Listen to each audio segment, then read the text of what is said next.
Hello everyone, आज की इस वाले वीडियो में हम लोग को ये समझना है कि हमारे शरीर में विटामिनों की कमी से कौन कौन से रोग होती है और उन विटामिनों को पूर्ति अपने शरीर में कौन सी चीज़ों का सेवन करके कर सकते हैं। तो आइए वीडियो में हम आगे जानते हैं। अगर हम बात करें विटामिन ए की, तो विटामिन ए का रासायनिक नाम है रेटिनॉल। कई बार आपके एग्जाम में vitamin A B C D ऐसे का रासायनिक नाम भी पूछ लिया जाता है, तो वहाँ पे आप लोगों को पूरा याद रहना चाहिए। तो विटामिन ए का रासायनिक नाम यानी कि केमिकल नेम हमारा है रेटिनॉल। और हमारे शरीर में जब विटामिन ए यानी कि रेटिनॉल की जब कमी होती है तो हमको रतौंधी नामक रोग होता है और साथ ही संक्रमण का खतरा बढ़ जाता है। इसके साथ ही विटामिन ए की कमी होने की वजह से जेरोपैथलेमिया एक रोग है और वह भी हमको झेलना पड़ता है। रतौंधी में बेसिकली क्या होता है कि हमको रात में दिखाई नहीं देता है। जिसको भी रतौंधी हो गई है यानी कि जिसके भी शरीर में विटामिन ए की कमी है उसको निश्चित है कि रतौंधी होगी ही, यानी कि उसको रात को दिखाई नहीं देगी। इसलिए हमको ना आराम से विटामिन ए को अपने शरीर में बना करके रखना है। विटामिन ए को बनाने के लिए हमको ना डे बाई डे यानी कि अपने सेवन में हम लोगों को दूध, अंडा, पनीर, हरा साग सब्जी, मछली और फल का सेवन करना चाहिए। यानी कि जो भी चीज़ें आप लोगों को मिल रही हैं आपके घर पे उन सब का सेवन करना चाहिए। और खास करके वे लोग जिनको कि हरी साग सब्जियों से मतलब नहीं, यानी कि वो बहुत ही कम खाते हैं, तो आप लोगों को इसका खतरा झेलना पड़ सकता है कि आपको रात को दिखाई नहीं देगी। तो इसीलिए आप हर चीज़ का सेवन करते रहिए डे बाई डे, ताकि आपके शरीर में विटामिन ए की कमी ना हो और आपको रतौंधी रोग ना हो। इसमें खास करके यही रोग पूछेगा आप लोगों से कि रतौंधी किसके कारण होता है, तो विटामिन ए यानी कि रेटिनॉल की कमी से रतौंधी नामक रोग होता है। और हमारा जो दूसरा विटामिन है B1 ना, और इसका रासायनिक नाम है थायमिन।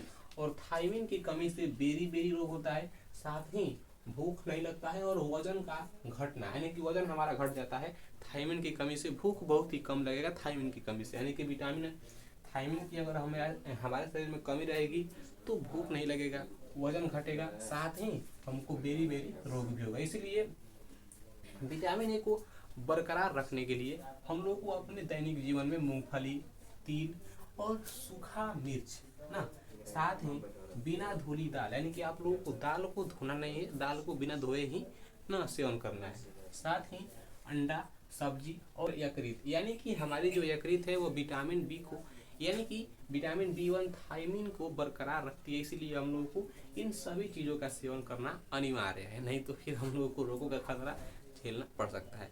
यहाँ से आप लोगों से क्वेश्चन पूछेगा कि बेरी बेरी रोग किस विटामिन के कमी से होता है, तो थायमिन यानी कि B1 की कमी से होती है।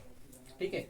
अगला हमारा जो विटामिन है राइबोफ्लेविन, और राइबोफ्लेविन एक रासायनिक नाम है और इसका ना जो विटामिन है B2, और B2 का रासायनिक नाम राइबोफ्लेविन है। और राइबोफ्लेविन की कमी से हमारी जो त्वचा है वो फटने लगती है। त्वचा का फटना राइबोफ्लेविन के कारण ही होता है। साथ ही जीभ पर छाले पड़ जाना राइबोफ्लेविन के कारण ही होता है। और आंखें हमारी लाल हो जाती है तो राइबोफ्लेविन के कारण यानी कि विटामिन राइबोफ्लेविन B2 के कारण ही ये सारे हम लोग को समस्याएं देखने को मिलती है। ठीक है। और राइबोफ्लेविन की हमारे शरीर में ना ये जो इसकी मात्रा है इसको बरकरार रखने के लिए हम लोगों को कुछ सेवन करना अनिवार्य है, जैसे कि खमीर ना, और कलेजी। कलेजी में किसी का भी कलेजी हो सकता है ना, मुर्गा, मछली ना, खस्सी, बकरा, किसी का भी हो सकता है। यहाँ पे आप लोगों को मांस खाना है और हरी साग सब्जी, साथ ही दूध का आप लोगों को सेवन करनी है, ताकि आपके शरीर में राइबोफ्लेविन की कमी ना हो और आपकी त्वचा एकदम बरकरार रहे और आपके जीभ पर कभी छाले नहीं पड़े। आप लोगों ने कभी नीनवा का नाम सुना कि नहीं, हमको नीनवा हो गया है, तो नीनवा राइबोफ्लेविन के कारण ही होता है, यानी कि B2 के कारण ही नीनवा रोग होता है। और वह कुछ समय के बाद, कुछ दिनों के बाद कहिए या फिर कुछ घंटों के बाद, कुछ महीनों के बाद ऑटोमेटिकली ठीक हो जाता है, क्योंकि हमारे शरीर में ना इसकी पूर्ति इसे खाने से यानी कि इसका सेवन करने से होने लगता है। ठीक है। अगला विटामिन हमारा है नियासिन, और नियासिन एक केमिकल नाम है और इसका विटामिन है B3। और B3 की कमी से यानी कि B3 का रासायनिक नाम है नियासिन, ध्यान दीजिएगा, B3 का रासायनिक नाम नियासिन है। कई बार आप लोग के एग्जाम में विटामिन का रासायनिक नाम भी पूछ लिया जाता है, तो वहाँ पे आप लोगों को टिक करना होगा। ठीक। अब देखिए B3 का रासायनिक नाम नियासिन, और इसकी कमी से पुलागरा नामक रोग होता है। पुलागरा का मतलब कि दिमाग में उचित अनुचित विकार यानी कि विचार हमेशा आते रहते हैं, हमेशा ही ना, इसको पुलागरा बोलते हैं। और पुलागरा जब किसी को हो जाएगा, जैसे पुलागरा हो गया ना, त्वचा से दाग, मतलब जैसे त्वचा से कभी कभी दबाने पे आप लोगों को उजला टाइप के निकलता है, तो वहाँ पे आप लोगों को नियासिन की कमी रहती है, ध्यान दीजिएगा। तो B3 यानी कि नियासिन की कमी की वजह से पुलागरा नामक रोग होता है। पुलागरा का मतलब कि दिमाग में हमेशा ना ओवर थिंकिंग करना कर सकते हैं, ओवर थिंकिंग हमेशा आप लोगों के बीच में होती रहेगी। यह घटना किसी के साथ भी हो सकती है। और फेफड़े यानी कि फेफड़े बोल रहे हैं, फोड़े फुंसी यानी कि त्वचा पे हमारी फोड़े फुंसी हमेशा निकलते रहेंगे और जाते रहेंगे यहाँ पे। और पाचन में आप लोगों को गड़बड़ी देखने को मिल सकती है, यानी कि पेट खराब हो सकता है आप लोगों को विटामिन नियासिन यानी कि B3 की कमी से। इसको बरकरार रखने के लिए हम लोगों को अपने दैनिक जीवन में आलू, मूंगफली, मांस, टमाटर और पत्ती वाली सब्जियां खाने की आवश्यकता है, ठीक है। और विटामिनों की कमी से ना छोटे मोटे रोग ही होते हैं, लेकिन छोटे मोटे रोगों को आप लोगों को हल्के में नहीं लेना है, क्योंकि ये कब बहुत ही बड़ा बन जाए किसी को नहीं पता है। अगर एक बूंद पानी एक जगह पे केवल एक बार गिरो तो कोई फर्क नहीं पड़ेगा, लेकिन अगर एक ही बूंद पानी एक ही जगह पे हजारों लाखों करोड़ों वर्षों से गिरेगी तो उस जगह पे एक अपना बड़ा छाप छोड़ सकती है भैया। इसीलिए आप लोगों को किसी को भी हल्के में नहीं लेना है। ये कब किसके एग्जाम में कैसे पूछ दे किसी को नहीं पता, इसीलिए आप लोगों को सब इसमें सेट करके रखना होगा, ठीक है। अब देखिए आगे बढ़ेंगे हम लोग। तो अगला हमारा विटामिन है B5, और B5 को हम लोग केमिकल में पेंटोथेनिक अम्ल बोलते हैं। और पेंटोथेनिक अम्ल की कमी से आपके शरीर में आपका बाल पक जाएगा और समय बुढ़ापा आ जाएगा, यानी कि आप समय से पहले बूढ़े हो जाएंगे। किसके कमी से? तो पेंटोथेनिक अम्ल के कारण बाल सफेद होना, मंद बुद्धि होना, है ना। कोई बहुत ही कमजोर, जैसे उसकी बुद्धि बहुत ही कम काम करेगी, बुद्धि उसका ही भी नहीं किया है, दिमाग कम बका तो ऐसे लोग वहाँ पे बोलते हैं, मंद बुद्धि होना। साथ ही पैरों में जलन होना, किसके कमी से होगा? पेंटोथेनिक अम्ल के कारण आप लोगों के शरीर में ना बाल का पक जाएगा, यानी कि आप समय से पहले बूढ़े हो जाएंगे, मंद बुद्धि, दिमाग बहुत ही कम काम करेगा। और आपके शरीर में आपके शरीर के जो पैर है वहाँ पे हमेशा ही जलन महसूस आप लोगों को होते रहेंगे। इसीलिए उसको बरकरार, यानी कि ये सब हम लोगों को रोग ना हो, इसीलिए इसको मेंटेन करने के लिए आप लोगों को हमेशा से ही मांस, दूध, मूंगफली, गन्ना, टमाटर, ये सभी का सेवन करना अनिवार्य है, ताकि आप लोगों को कोई भी रोग ना हो और आप एकदम निरोगता के साथ अपने दैनिक जीवन का निर्वहन आसानी से कर सकते हैं। तो अब तक लीजिए आप लोग इसका एक स्क्रीनशॉट। एंड अब हम लोग अगले विटामिनों की ओर बढ़ते हैं। अभी तक हम लोगों ने रेटिनॉल, थायमीन, राइबोफ्लेविन, नियासिन और पेंटोथेनिक जैसे विटामिनों के बारे में जाना है, लेकिन अब हम जानने वाले हैं उसके कुछ अगले विटामिनों के बारे में, जो कि बहुत ही महत्वपूर्ण होने वाले हैं, ठीक है। हमारी जो विटामिन अगली है B6 यानी कि पैराडॉक्सिन। और यह जो विटामिन है पैराडॉक्सिन, इसकी कमी से हमारे शरीर में एनीमिया, त्वचा रोग, चर्म रोग और ऐंठन जैसी यानी कि जोड़ों का दर्द जैसी बीमारियां उत्पन्न होती है। अगर आपको चर्म रोग है और जोड़ों का दर्द है तो आपके शरीर में पैराडॉक्सिन यानी कि विटामिन B6 की कमी है। इसलिए आपको अपने सेवन में यानी कि खाने में ना अंकुरित अनाज का सेवन करना है। अंकुरित अनाज मतलब कि जैसे अंकुरित चना हो गया ना, और अंकुरित गेहूं हो गए। साथ ही आप लोगों को मांस मछली पे ज़्यादा फोकस करना है।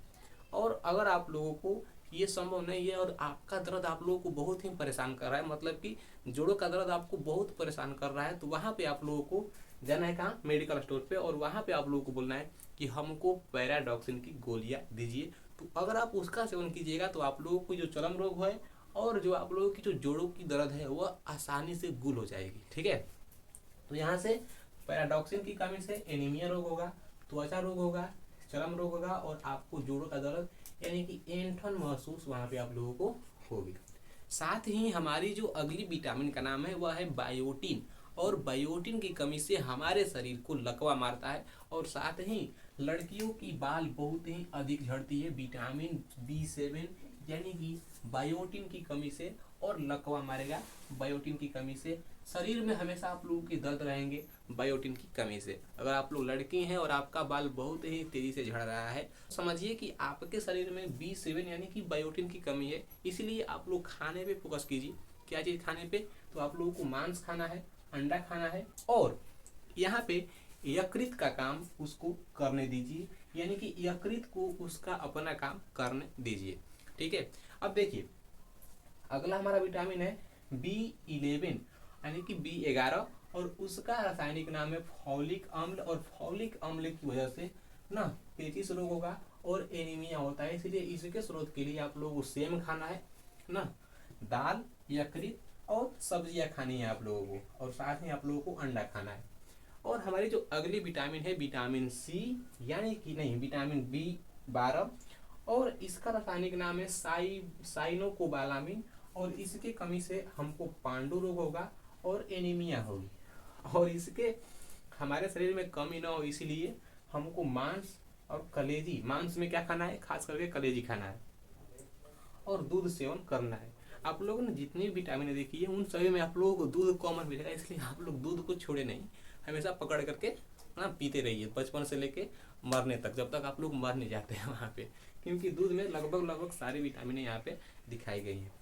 अब जो हमारी अगली विटामिन है वह है एस्कॉर्बिक अम्ल यानी कि विटामिन सी। और एस्कॉर्बिक अम्ल की वजह से हमारे दांत से ब्रश करने पर खून निकलते हैं और हमारे दांतों में खोड़रा होता है। इसलिए अगर आप लोगों के मसूड़ों से खून आ रहा है ब्रश करते समय में या फिर दांतों में खोड़रा है तो आप लोगों के शरीर में एस्कॉर्बिक अम्ल यानी कि विटामिन सी की कमी है। इसलिए आप लोगों को विटामिन सी की कमी को दूर करने के लिए खट्टे पदार्थों पर बहुत ही फोकस करनी है। मतलब कि आप लोगों को खट्टे चीज़ें बहुत खानी है, जैसे नींबू हो गया, नारंगी हो गया ना, संतरा हो गया, वहाँ पे खट्टे पदार्थ। यानी कि आप लोग जितना खट्टा खाएंगे आप लोगों के शरीर में एस्कॉर्बिक अम्ल उतना ही बनेगी और आप लोगों की जो पायरिया है, पायरिया और खुररा दोनों ही दर्द आप लोगों के गायब हो जाएंगे। इसलिए एस्कॉर्बिक अम्ल को बरकरार रखने के लिए आप लोगों को खट्टे पदार्थों पर फोकस करना होगा। अब हम जानते हैं कुछ अगले विटामिनों के बारे में, तो लीजिए आप लोग इसका एक स्क्रीन शॉट। अब हमें कुछ ही विटामिनों के बारे में पढ़ने हैं जो कि बहुत ही महत्वपूर्ण है और आप लोगों को मजा भी आने वाला है। देखिए कैसे, हमारी जो अगली विटामिन है विटामिन डी, कैल्सीफेरॉल। और विटामिन डी हम लोगों को सूर्य की धूप से भी होती है, इसलिए उस पर ज़्यादा फोकस नहीं करना है। देखिए विटामिन डी की कमी से हम लोगों को रेक्टस होती है, यानी कि हमारे जैसे बच्चों में, खास करके बच्चों में एक होती है बीमारी रेक्टस, और यही बीमारी जब बड़ों में होगी तो उसको हम लोग ऑस्टियोमलेशिया कहते हैं। ठीक है, यंग में यानी कि जवान में यह होगी बीमारी तो इसको हम लोग ऑस्टियोमलेशिया, और जब यह बीमारी बच्चों में होगी तो उसको हम लोग रेक्टस बोलते हैं। और यह बीमारी विटामिन डी की कमी से होती है खास करके। और इसका जो स्रोत है वही दूध, हरी सब्जी ना, चना, अंकुरित अनाज, ये सब आप लोगों को खाना है। और खास करके अंडा, मांस, मछली, इसमें आप लोगों को रहना है। लेकिन विटामिन डी की कमी होने पर आप लोगों को ज़्यादातर धूप में ही रहना है, क्योंकि धूप में विटामिन डी, धूप से हम लोगों को विटामिन डी मिलती रहती है। अब देखिए अगली हमारी विटामिन है टोकोफेरॉल। और टोकोफेरॉल यानी कि विटामिन ई। विटामिन ई का रासायनिक नाम है टोकोफेरॉल। और टोकोफेरॉल जिसके शरीर में कम रहेगी, यानी कि जिसके भी शरीर में टोकोफेरॉल की मात्रा बहुत ही कम है, वह जनन नहीं कर पाएगा, यानी कि वह सेक्सुअल डिजास्टर से ग्रसित रहेगा हमेशा। ठीक है, यानी कि जिसके भी शरीर में टोकोफेरॉल की मात्रा कम रहेगी वह जनन शक्ति, यानी कि उसकी जनन शक्ति बहुत ही कमजोर रहेगी। इसीलिए टोकोफेरॉल की मात्रा बढ़ाने के लिए और आपको ना जनन शक्ति की मात्रा और अच्छे तरीके से अपने शरीर में बरकरार रखने के लिए आप लोगों को अपने दैनिक जीवन में हरी सब्जियां खाना है, खास करके पत्तियां वाली, जैसे पालक हो गया ना, पालक, पात गोभी, फूल गोभी, और ये सब जितने भी पत्तियां वाली यानी कि पत्तियों वाली सब्जियां जितने भी आप लोग देखते हैं उन सभी का आप लोगों को सेवन करना है। और खास ही आप लोगों को अंकुरित गेहूं और अनाज का सेवन करना है, साथ ही दूध और आप लोगों को मक्खन भी यहाँ पे सेवन करना है, और वनस्पति तेल भी आप लोगों को सेवन करनी है, ताकि आप लोग की जनन शक्ति अच्छे तरीके से हो सके। अब हमको समझ में आया कि टोकोफेरॉल की मात्रा को, यानी कि जनन शक्ति तुरंत हो, इसके लिए आप लोग देखे होंगे फिल्मों में कि सुहाग रात के दिन ना दूल्हा को दूध पिलाया जाता है, क्योंकि दूध अगर पिएगा तो दूध में क्या है, टोकोफेरॉल है, और टोकोफेरॉल से जनन शक्ति तुरंत होगी। इसीलिए तुरंत ना ऐसे हो, यानी कि तुरंत क्या करे, इसके इसीलिए टोकोफेरॉल की मात्रा शरीर में बरकरार रखने के लिए सुहाग रात के दिन ना दूल्हा को दूध पिलाया जाता है, क्योंकि टोकोफेरॉल में यानी कि दूध में टोकोफेरॉल होती है और टोकोफेरॉल से जनन शक्ति अच्छे तरीके से वहाँ पे काम करती है। ठीक है, अब देखिए अगला हमारा जो विटामिन है विटामिन के। और विटामिन के का रासायनिक नाम है फिलोक्विनोन। फिलोक्विनोन विटामिन के का रासायनिक नाम है और इसके कमी से रक्त का जम जाना यानी कि रक्त थक्का हो जाता है, यानी कि रक्त जम जाता है। ठीक है, और इसका स्रोत हम लोगों के आंतों से भी होता है, यानी कि आंतों में कुछ हार्मोन्स रिलीफ होते हैं वहाँ पे, इसीलिए। और रक्त का जमना हरी सब्जियों के कारण और टमाटर के कारण यहाँ पे भी होता है। तो यहाँ तक मैं आशा करता हूँ कि आपको पूरी विटामिनों के नाम और उसके स्रोत और साथ ही विटामिनों के होने वाले रोगों से आप लोग अच्छे तरीके से परिचित हो चुके होंगे। एंड मिलते हैं एक अगली वीडियो में एक नए टॉपिक के साथ, तब तक के लिए धन्यवाद।